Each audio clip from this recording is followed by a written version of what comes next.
Hi friends. ఇంద్రుడు అర్జునుడితో ఓరోసి ఇచ్చిన శాపం భూలోకంలో అనుభవించక తప్పదని చెబుతాడు.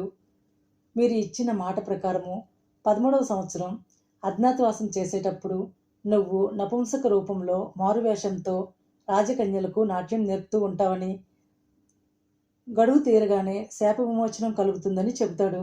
ఇంతవరకు మనం ముందు ఆడియోలో చెప్పుకున్నాం. తరువాత దేవేంద్రుడు వజ్రాస్త్రం మొదలైన దివ్యాస్త్రాలను అర్జునుడికి అనుగ్రహించాడు. ఆ అస్త్రాల ప్రయోగ విధానాలు, అందులోని లోగుట్టులు, వాటి ఉపసంహార మార్గాలు అన్నింటినీ దయతో వెంటనే ఉపదేశించాడు.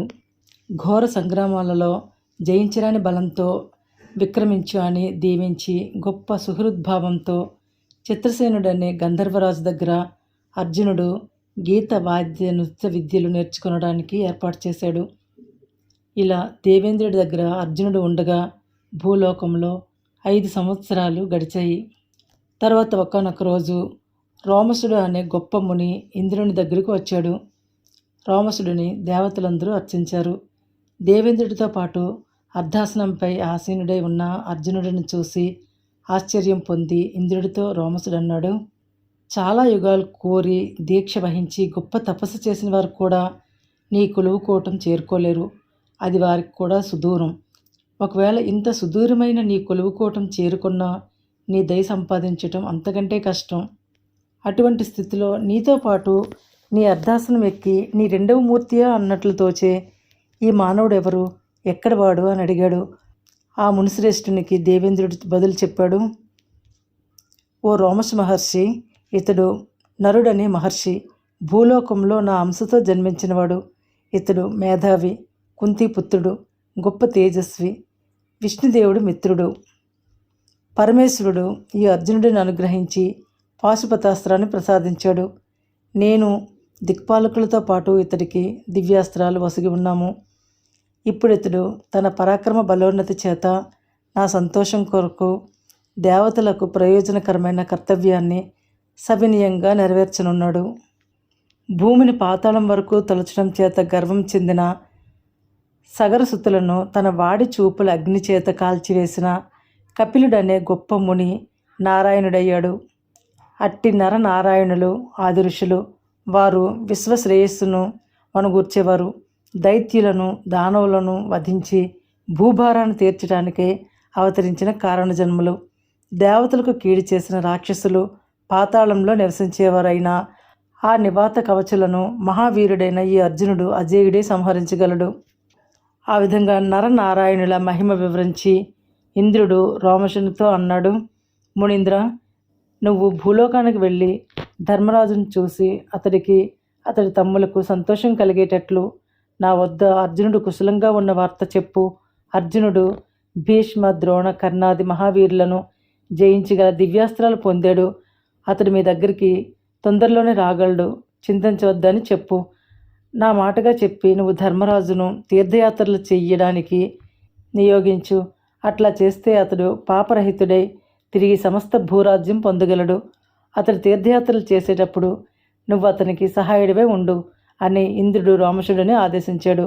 ఇక్కడ భూలోకంలో ధృతరాష్ట్రుడు వ్యాసుడి వలన అర్జునుడు దివ్యాస్త్రాలు సంపాదించాడని తెలుసుకొని చాలా కలవరపాటు చెంది సంజయుడితో అన్నాడు, అర్జునుడు సురసేన సమేతుడైన దేవేంద్రుడిని ఓడించి ఖాండభవనాన్ని ఒంటరిగా దహనం చేశాడు. సముద్రాల చేత చుట్టబడిన భూమండలంలో ఉండే రాజులను అందరినీ జయించి ధర్మరాజు చేత రాజసూయ యాగాన్ని సామర్థ్యంతో నిర్వహింపజేశాడు. నైసర్గికంగా గొప్ప బలం గల సింహానికి కవచం తొడిగి సత్కరించినట్లు పరమశివుడితో పాటు దేవతలందరూ పాశుపతం మొదలైన దివ్యబాణాలిచ్చి అర్జునుడిని సన్మానించారు కదా. అట్టి శౌర్య దురంధరుడు యోధుడై ఉండగా ఇక పాండవులను ఎదుర్కొనేవారు ఎవరుంటారు? పాండవులు ధర్మం తప్పనివారు, సత్యసంధులు, పరిశుద్ధమైన ప్రవర్తన కలవారు. కాబట్టి వారు దేనిని కోరినా పొందగలరు. ఇతర వీరులు ఎవరైనా సరే పాండవులతో సరిపోలగలరా? అలాంటి పాండవులతో విరోధం వహించి దుర్యోధనుడు తనకు తన బంధుమిత్రులకు చేతులారా కీడి తెచ్చిపెట్టుకున్నాడు. పర్వతాలు వజ్రాయుధం దెబ్బకు ఒకవేళ పగిలిపోకుండా ఉన్నప్పటికీ అర్జునుడు దివ్యబాణ సముదాయం చేత మిగలకుండా నశించిపోతాయి. అని అనగా ఇక శత్రువుల సేన ఎట్లా బ్రతుకుతుంది? ప్రళయకాలంలో ఉదయించే సూర్యుడి వేడి కిరణాలకు చరాచరాలన్నీ మాడిపోయేటట్లు అర్జునుడి వాడి బాణాలకు దుర్యోధనాదులు సహించలేని బాధ పొందుతారు అని ధృతరాష్ట్రుడు దుఃఖించగా సంజయుడు అన్నాడు, దుర్యోధన దుశ్శాసనుల అసూయతో పాండవులకు నిండు సభలో కీడు చేయటం విని వాళ్లను శిక్షించకుండా నువ్విప్పుడు దుఃఖంతో బాధపడటం ఎందుకు? నీ అశ్రద్ధ వలన పాండవులు దుర్యోధనుడు పన్నిన మాయాజోదంలో ఓడిపోయి రాజ్యాన్ని వదిలి కామ్యవనంలో ఉన్నారు. అక్కడికి శ్రీకృష్ణుడు చాలామంది రాజులతో కలిసి వెళ్ళి పాండవులను పరామర్శించి నీ కొడుకులు చేసిన మోసానికి, ద్రౌపదికి జరిగిన అవమానానికి చింతించి చాలా కోపించి మీకు కీడు చేసిన దుర్యోధనాదులను నిందించి ధర్మరాజును హస్తనాపురంలో పట్టాభిషిక్తుడిని కావిస్తానని ప్రతిజ్ఞ చేసి మీకు రాజసూయ యాగ సమయంలో ఇంద్రప్రస్థపురంలో ఏర్పడిన వైభవం కంటే గొప్ప వైభవం కలిగిస్తానని ద్రుపద, సృంజయ, కేకయ, దృష్టద్యుమ్న, బలదేవ, సాంబ, సాత్యకి ప్రభృతుల ముందు పలికాడు. కానీ సత్యసంధులైన పాండవులు తాము ఒడంబడిన సమయాన్ని మీరలేమని శ్రీకృష్ణుడి సంరంభాన్ని మాన్పి అతడిని అర్జునుడికి సారథ్యం చేయటానికి అంగీకరించమని ప్రార్థించారు అని విన్నాము అని అన్నాడు.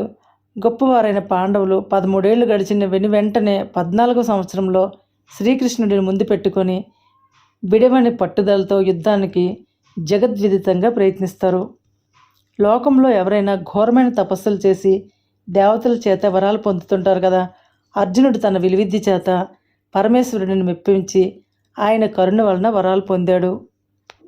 మహావీరుడైన అర్జునుడి యొక్క దివ్యాలైన మంత్రబాణాలు, భీమసేనుడి గద యొక్క దెబ్బలు, నీదైన అశ్రద్ధ అనే పిడుగుపాటు కౌరవుల వినాశనానికి మూల కారణాలు అని సంజయుడు చెప్పాడు. ధృతరాష్ట్రుడు అన్నాడు, నేను ముసలివాడినని, గుడ్డివాడినని, బుద్ధిలేని వాడినని నన్ను నా పుత్రుడైన దుర్యోధనుడు కండకావరం చేత మెచ్చడు. వాడికి అసంబద్ధ ప్రలాపాలు మాత్రమే నచ్చుతాయి. వాడు నా మాటలు వినడు. దుర్యోధనుడు దుర్బుద్ధి కలవాడు. వాడు భీష్మ, ద్రోణ, విదురుడు మొదలైన వారు చెప్పిన మాటలు వినక కర్ణుడిని, శకునిని ప్రియమిత్రులుగా మన్నించి వారి మాటలు చెప్పున వెర్రవీగుతాడు. నేనేం చేయగలను అని ధృతరాష్ట్రుడు ఊరుకున్నాడు. ఇక్కడ పాండవులు అర్జునుడు తిరిగి రావటంలో జరిగిన జాప్యానికి బాధపడుతూ ఉన్నారు. పాండవులలో సింహం వంటివాడు మా అర్జునుడు. స్వచ్ఛమైన తెల్లని కీర్తితో వెలుగొందుతూ దేవేంద్రుడు మొదలైన దేవతల చేత వరాలు పొంది ఎప్పుడు ఇంటికి వస్తాడా, మేమెప్పుడు అతడిని తిరిగి చూస్తామా అని మనసులో అనుకుంటూ అతడి రాకగా ఎదురు చూస్తూ ఉన్నారు. ఆ సమయంలో ధర్మరాజుతో భీముడు అన్నాడు, నీ ఆజ్ఞ చెప్పుననే కదా అర్జునుడు దీక్షతో తపస్సు చేయటానికి వెళ్ళింది. మరి తిరిగి రావటంలో ఇంత జాప్యం ఎందుకు జరుగుతున్నదో. ధర్మవర్తనుడైన అర్జునుడిని చూడకుండా ఉండే ఈ సంవత్సరాలే అతన్ని కలుసుకోవాలనే కాంక్ష చేత మనకు యుగాలతో సమానాలయ్యాయి. ఇక పాండవ వీరుల బ్రతుకులు అర్జునుడిపై ఆధారపడి ఉన్నాయి.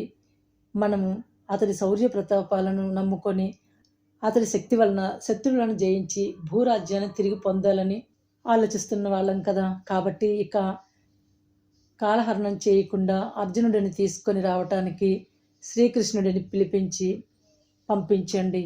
ఇవి భీముడు అంటున్న మాటలు.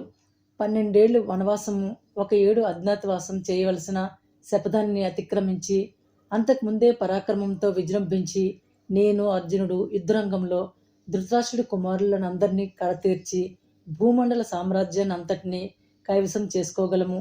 నేను అర్జునుడు ఏకకాలంలో యుద్ధం చేస్తే మమ్మల్ని ఎదుర్కొనేవారు ఉండరు. శ్రీకృష్ణుడి స్నేహం వలన సులువుగా మేము ఈ కార్యం నెరవేర్చగలము. నువ్వు సత్యసంధుడివి. సమయభంగం అంటే నీకు భయం. కాబట్టి ఈ అరణ్యవాసము, అజ్ఞాతవాసము వెరసి 13 ఏళ్ళు ముగించుకొని తర్వాత హస్తనాపురానికి వచ్చి రాజ్యానికి పట్టాభిషిక్తుడివి కమ్ము. చెడు జూదంలో మన రాజ్యాన్ని అపహరించిన దుర్యోధనుడు రాజ్యంలో చాలా కాలం బాగా పాతుకునే వ్యవధి పొందకుండా వెంటనే మనము అతడిని దూషించాలి. మోసగాళ్ళని మోసం చేతనే జయించడం పాపం కాదు. రాజనీతి ప్రకారం శత్రువులను సర్వ విధాలా జయించి రాజ్యం పరిగ్రహించవచ్చును అని చెప్పాడు. భీముడు ఉద్రేకపూరిత వాక్యాలకు సంతోషించి ధర్మరాజు అతడిని వాత్సల్యంతో శిరస్సు మీద చెయ్యి వేసి కౌగిలించుకున్నాడు. అగ్నిహోత్రుడికి వాయువు తోడైనట్లు అర్జునుడికి నువ్వు తోడైతే శత్రువులు మిమ్మల్ని ఎదిరించి పోరులో బ్రతకలేరు. కానీ ఇది కోపానికి అదును కాదు. 13 సంవత్సరాలు గడిచిన తర్వాత నువ్వు అర్జునుడు దుర్మదులైన శత్రురాజులను సంహరించి ధర్మ సంరక్షకులై విజయం సాధించిన పరాక్రమశీలురు కండి. నేను ఎట్టి పరిస్థితుల్లోనైనను కౌరవులతో చేసిన ఒడంబడికకు విరుద్ధంగా ప్రవర్తింపజాలను అని ధర్మరాజు తన తమ్ముడైన భీముడిని ఓదార్చాడు. భీముడి ఆగ్రహాతిరేకాన్ని శాంతింపచేస్తూ ఉన్న ధర్మరాజు దగ్గరికి బృహదర్శుడు అనే గొప్ప ఋషి వచ్చాడు. ధర్మరాజు మహర్షికి యథావిధిగా అతిథి సత్కారాలు చేసి ఆ మహాముని అలసట తీరిన తర్వాత తాము అధర్మ పరాయణులైన శత్రువుల చేత పడిన పాట్లు, జూదంలో జరిగిన మోసం సవివరంగా చెప్పి అన్నాడు. నివాస స్థలాన్ని, రాజ్యాన్ని, చుట్టాలను విడిచిపెట్టి మృగాలతో పాటు అరణ్యాలలో మావలే ఈ విధంగా ఇక్కట్ల పాలైన ఇతర రాజులు ఎవరైనా ఉన్నారా అని ప్రశ్నించిన ధర్మరాజుకు బృహదర్శుడు బదులు చెప్పాడు. నువ్వు కష్టాలు పడుతూ అడవిలో నివసిస్తున్న మాట నిజమే, కానీ నీకు తోడుగా దేవతలతో సమానులైన తమ్ముళ్ళున్నారు. నీకు విజ్ఞాన బోధ చేస్తున్న విప్రులు నీతో కలిసి జీవిస్తున్నారు. నీకు రథాలు ఉన్నాయి, పరివార వర్గం ఉంది. ఇలా నువ్వు అరణ్య నివాసం చేయటం ధర్మలగ్నమైన నీ మనసును తెలుపుతుంది. పూర్వకాలంలో నలుడనే మహారాజు ప్రజానురంజకుడై రాజ్యాన్ని ఏలినవాడు జూదమాడి పుష్కరుడి చేత తన సంపదనంతా ఓడిపోయి ఒంటరిగా అడవులలో తిరిగి చాలా కష్టాలను అనుభవించలేదా? మొదట నలుడు అడవులలో కష్టాలు పడినాడని బృహదర్శుడు చెప్పగా అదెట్లా అని ధర్మరాజు ప్రశ్నించాడు. బృహదర్శుడు ఇలా చెప్పాడు. నిషధేశ్వరుడైన వీరసేనుడి కొడుకు నలుడు. అతడు మహా తేజస్వి, ఎన్నో అక్షౌహిణుల సేనలకు అధినేత. కానీ అతడు జూదంలో చాలా ప్రీతి కలవాడు. అతడు తన పరాక్రమం చేత రాజులందరినీ జయించి సార్వభౌముడై ప్రజానురంజకుడై రాజ్యపాలన చేస్తున్నాడు. అతడు బ్రాహ్మణులకు సంప్రీతి ఘటించే పరిపాలన కొనసాగించాడు. అక్కడ మరొక దేశంలో విదర్భలో రాజైన భీముడు సంతానహీనుడు. అతడు అతని భార్య దమనుడనే గొప్ప ఋషిని ఆరాధించారు. వారికి దమయంతి అనే కూతురు, దముడు, దాంతుడు, దమనుడు అనే 3 కొడుకులు పుట్టారు. కన్యకామణైన దమయంతి విశేష రూపలావణ్యవతి అయ్యి సద్వంశంలో పుట్టిన గౌరవంతో సద్గుణాలతో విరాజిల్లుతూ ఉంది. 100 చెలికెత్తులు, సురసిద్ధ సాధ్య కన్యకలతో సాటి వచ్చేవారు ఆమెను సేవిస్తూ ఉన్నారు. దమయంతి అత్యధిక వైభవంతో తొలతూగుతూ ఉంది. అలా కొంతకాలం జరిగిన తర్వాత నలుడి సద్గుణాలను దమయంతికి, దమయంతి గుణగణాలను నలుడికి ప్రజలు అభివర్ణించి ప్రశంసించి చెప్పడం చేత ఇద్దరిలో శృంగార భావాలు వెల్లివిరిశాయి. ఒకానొక రోజు దమయంతి యొక్క మంచి గుణాల చేత ఆకర్షించబడి నలుడు ఉద్యానవనంలో విహరిస్తూ ఉన్నాడు. అప్పుడు హంసల గుంపు భూమి మీద వాలింది.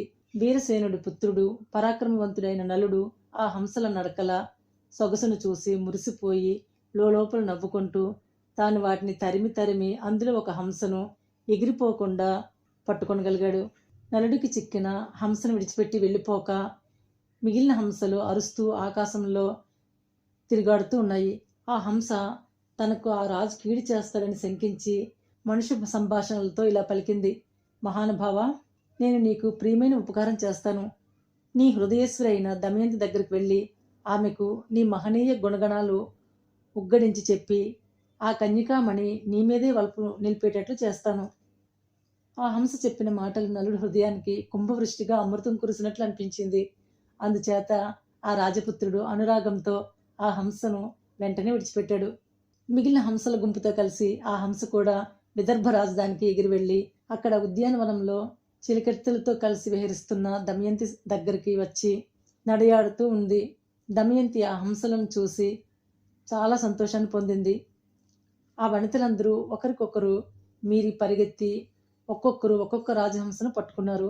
అందులో నలుడి చేత విడవబడిన హంస దమయంతి చేతనే అందంగా పట్టుబడింది. దమయంతికి నలుడికి సంయోగం సమకూర్చడానికే విధిచే నిర్ణయించబడిన దూత అయిన ఆ రాజహంస మనోహరమైన మనుషు భాషలో దమయంతికి సంతోషం అతిశయించేటట్లు పలికింది. నేను నీ హృదయేశ్వరుడైన నలుడి దగ్గర నుండి వచ్చాను. అంతం దరిలేని సముద్రం వరకు విస్తరించి ఉన్న ఈ అపార భూమండలంలో రాజులెవ్వరూ సౌందర్య సౌశల్యాలలో నలుడికి సాటిరారు.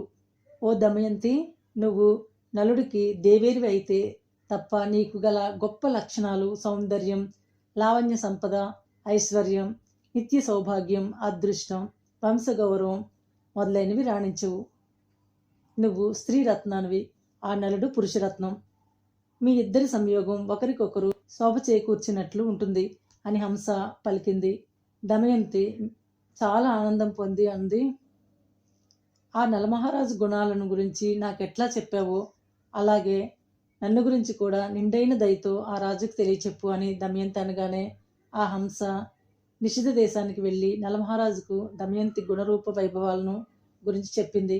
నల దమయంతులిద్దరూ ఒకరి రూపగుణాలను గురించి మరొకరు వినటం వల్ల ఒకరిపై ఒకరు ప్రేమ కలవారై ఉన్నారు. అప్పుడు చిలికెత్తెలందరూ దమయంతి సమాచారాన్ని భీమరాజుకి చెప్పి అన్నారు, దమయంతి ఆ రాజహంస వెళ్ళిన దిక్కునే ఎప్పుడూ చూస్తూ ఉంటుంది. ఆ రాజహంస చెప్పిన మాటలనే వల్లివేస్తూ ఉంటుంది. ఆమె చెలికత్తెలతో మాట్లాడటం మానివేసింది. ఏ పని చేయకుండానే ఊరుకు అలసిపోతుంది. ప్రతిదినం ఇట్టి సౌఖ్యాలను ఆశించదు. అందమైన ఆభరణాలపై, ఆహార విహారాలపై ఆమెకు అభిలాష లేదు. శయనించటానికి మంచి పరుపు కోరదు. కూర్చునటానికి మెత్తని పీఠం కావాలని అడగదు. అసలు నిద్ర లేకుండా ఎన్నో రాత్రులు పగళ్ళు ఆమె గడిపింది. ఎప్పుడు నలుడు అనే మహారాజునే స్మరిస్తూ కృంగి కృషిస్తున్నది.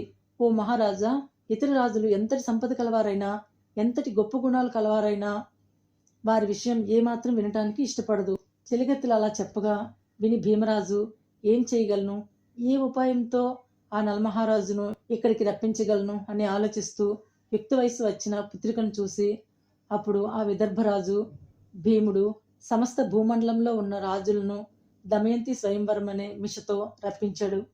రాజులందరూ ఉత్సాహంతో దమయంతి స్వయంవరానికి వచ్చారు. వారి సేనల యొక్క రథాల యొక్క రాపిడి చేత భూమి పైభాగం తల్లడిల్లింది. ఆ సమయంలో పర్వతుడు, నారదుడు అనే ప్రాచీన ఋషులు భూమండలమంతా తిరిగి చూసి ఇంద్రలోకానికి వెళ్లారు. ఇంద్రుడు వారిని పూజించి భూలోకాన్ని గురించిన కుశల ప్రశ్నలు వేసి, మునుందిల్లారా, ఇంతకు పూర్వం ధర్మ పరిపాలన చేసి యుద్ధాలలో వీరమరణం చెందిన రాజులు అక్షయలోకాల సుఖాలను అనుభవించడానికే అతిథులుగా స్వర్గలోకానికి వస్తూ ఉండేవారు. కానీ ఇంతకాలమైనా వారు రాకపోవటానికి గల కారణమేమిటి అని అడిగాడు. నారదుడు అన్నాడు, దమయంతి జగదేక సుందరి.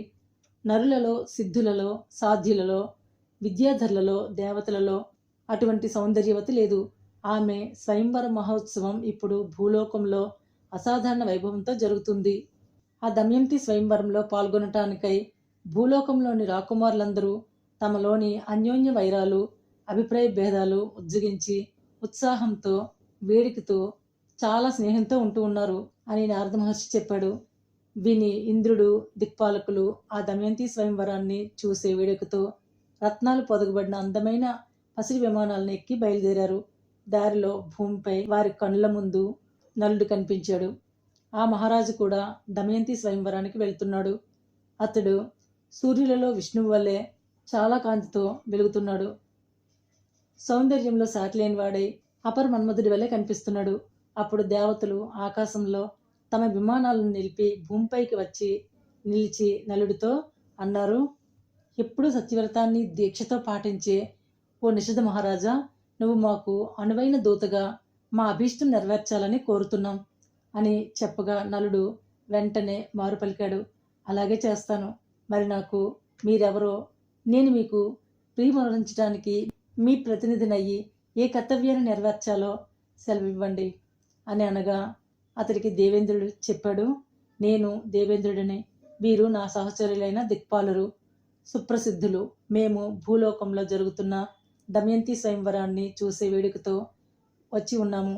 నువ్వు పద్మదళాయతాక్షి అయిన దమయంతికి మమ్మల్ని పేర్లతో, బిరుదులతో ప్రశంసాపూర్వకంగా పరిచయం చేయాలి.